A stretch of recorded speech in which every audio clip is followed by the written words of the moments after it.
আজ আবার আমার চিকেন করার পালা। যথারীতি গ্যাসের ওভেনে বসিয়ে দিলাম কড়া, তাতে তেল দিতেই গরম হওয়ার পরেই দিয়ে দিলাম গোটা গরম মশলা। একটু নাড়াচাড়া করেই সুন্দর গন্ধ বেরোনোর সাথে সাথেই দিয়ে দিলাম ওই তেলেই বেশ খানিকটা চিকেন।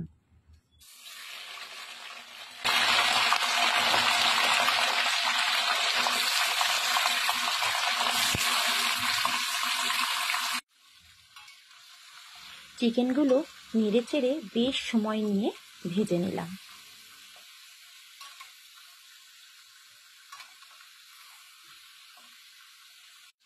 এবারেতে দিয়ে দিলাম নুন, দিলাম গুঁড়ো হলুদ, একটু নেড়ে চেড়ে নিয়ে দিয়ে দিলাম কিছুটা রসুনের কোয়া।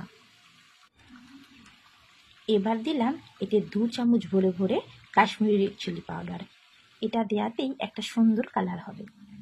আবারও খানিকক্ষণ নেড়ে চেড়ে দিয়ে দিলাম পেঁয়াজ বাটা। পেঁয়াজটা দিয়ে একটু কষিয়ে নিয়ে এতে দিয়ে দিলাম একে একে আদা বাটা, রসুন বাটা, দিয়ে দিলাম ধনে গুঁড়ো, জিরে গুঁড়ো আর গরম মশলা গুঁড়ো।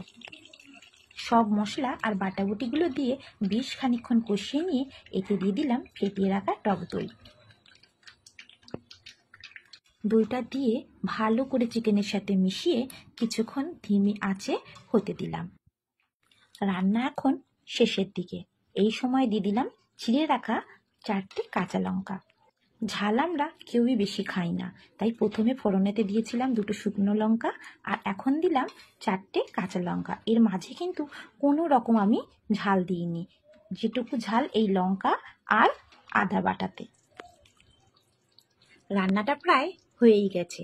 এবার সবশেষে এতে দিয়ে দিলাম স্বাদের জন্য অল্প করে চিনি আর দিলাম অল্প সামান্য শাহি গরম মশলা আর একটুখানি ঘি। আবারও সব কিছু মিলিয়ে মিশিয়ে নিলাম।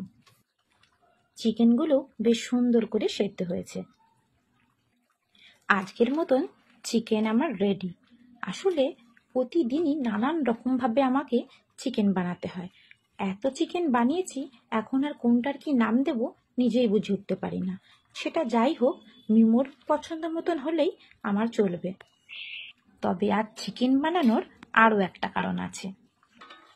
এখন এই চিকেনটা নিয়ে চলে যাব একজনের ঘরে। সেখানে আমার এই বানানো চিকেনের সাথে আরও অনেক কিছু কিন্তু থাকছে, আর সেগুলো কি কি তোমাদের সাথে নিশ্চয়ই শেয়ার করব। আর কারাই বা থাকছে সেটাও শেয়ার করব আরও একটা ভিডিওতে। কেমন হয়েছে জানি না, তবে যেমনটাই হোক পুরোটাই নিজের মতন করে বানালাম।